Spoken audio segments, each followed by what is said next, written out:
আসসালামু আলাইকুম, আমি কামরুন নাহার কেয়া বলছি খুলনা থেকে। মামস লাইফ উইথ নাদির জারির চ্যানেলে আপনাদেরকে আরও একবার স্বাগত জানাই। বাচ্চাদেরকে নিয়ে বাইরে গিয়েছিলাম, ঈদের তৃতীয় দিনের ভিডিও এটা। আমার বড় বাচ্চাটার পড়াশোনার অনেক বেশি চাপ, সেই জন্য কোথাও বেড়াতে যায়নি এবার। তাই ওদের মনটা একটু ফ্রেশ করার জন্য বাইরে ঘুরতে গিয়েছিলাম। আর যদি বাইরে যাই তাহলে তো ফুচকা অবশ্যই খেতে হবে, আমার বাচ্চার খুব বেশি পছন্দ করে ফুচকা।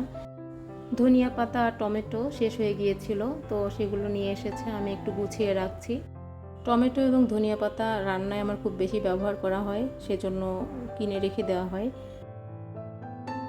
তো ধনিয়া পাতা আমার শেষ হয়ে যায়নি, একটু আছে, তারপরও নিয়ে আসা হয়েছে, কারণ সিজন তো খুব বেশি দিন নেই এখন, প্রায় অফ সিজনের মতো, যখন তখন দেখা যাবে বাজারে খুব বেশি পাওয়া যাবে না, আর পাওয়া গেলেও দামটা অনেক বেশি হয়ে যায়।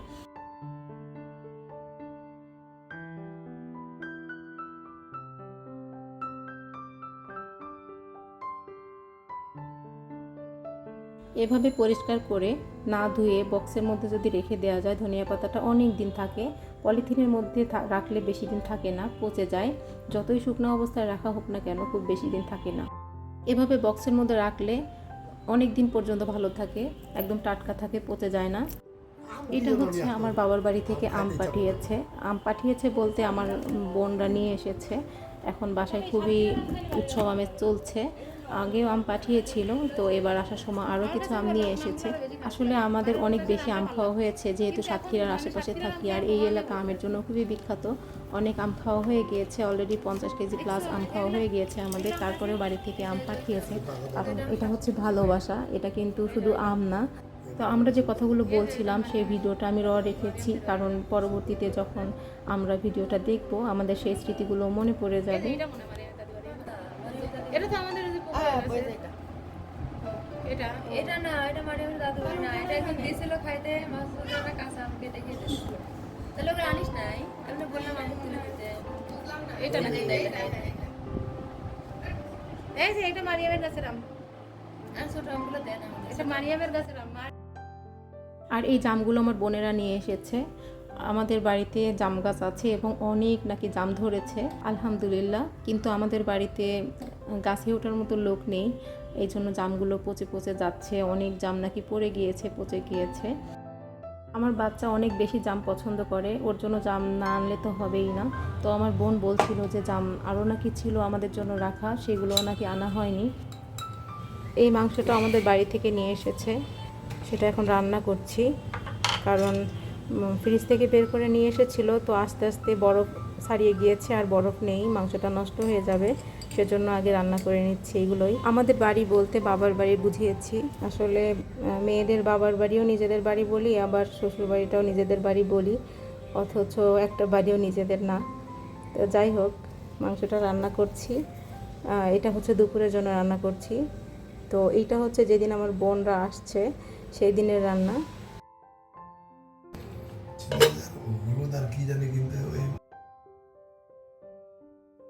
আর মুড়ি নিয়ে এসেছে, এই মুড়িগুলো আমি কন্টেনারে ভরে রেখেছি, আর এই চানাচুরটাও নিয়ে এসেছে। চানাচুর মুড়ি আমার হাজব্যান্ডের খুব বেশি পছন্দ, সেই জন্য চানাচুর এনেছে।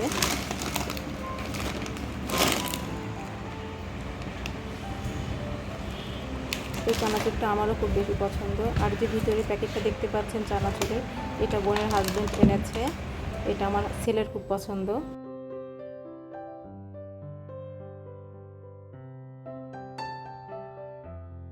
বুরহানি বানানো শুরু করব এখন, তো সেই উপকরণগুলো গুছিয়ে নিয়েছি।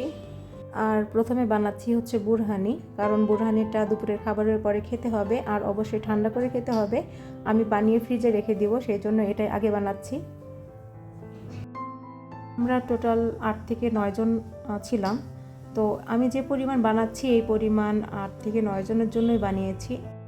আমি এখানে প্রায় 1.5 কেজি মতো টক দই নিয়েছি। 1.5 কেজি পুরোটা ছিল না, কিছুটা ব্যবহার করা হয়েছিল আগে। ও তার মধ্যে আমি ধনে পাতা, পুদিনা পাতা, কাঁচামরিচ এবং সরিষা বাটা একসাথে দিয়ে দিলাম।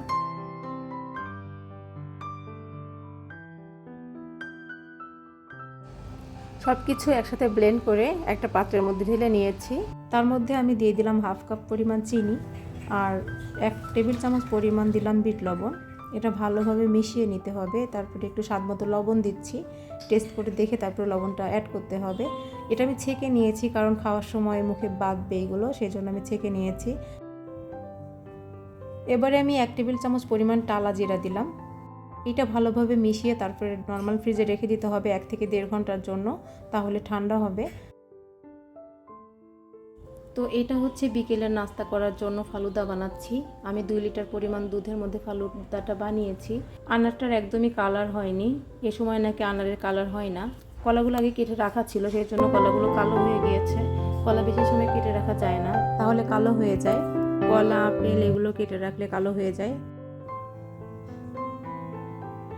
ফলগুলো মিশিয়ে আমি এখন এই ফালুদাটা ফ্রিজের মধ্যে রেখে দিব, কারণ এটা ঠান্ডা খেতে অনেক বেশি ভালো লাগে।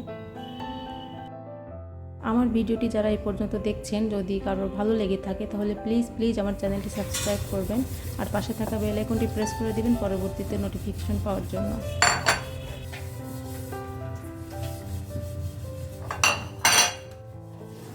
আমি জেলোগুলো দিয়ে দিচ্ছি, কারণ সব কিছু একসাথে মিশিয়ে যদি ফ্রিজে রাখা হয় তাহলে ফালুদাটা ভালোভাবে মিশে যায় সব কিছুর সাথে।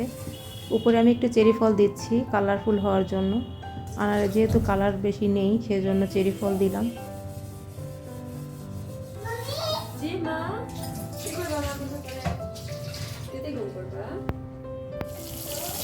এখানে বেগুন ভাজি করে নিচ্ছি, আর পাশেই আছে খাসির মাংস, এটা হচ্ছে গরুর মাংস,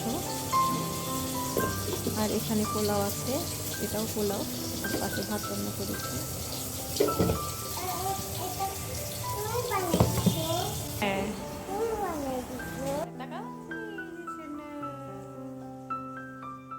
আমাদের কলিজার কিউট বাচ্চাটার কণ্ঠ শুনতে পাচ্ছেন। আমি ভিডিওটি রেখেছি মাঝে মাঝে, আর একটু ভিডিও করে রেখেছি ওকে মাঝে মাঝে দেখবো এবং ভিডিওর ওর কণ্ঠটা শোনার জন্য।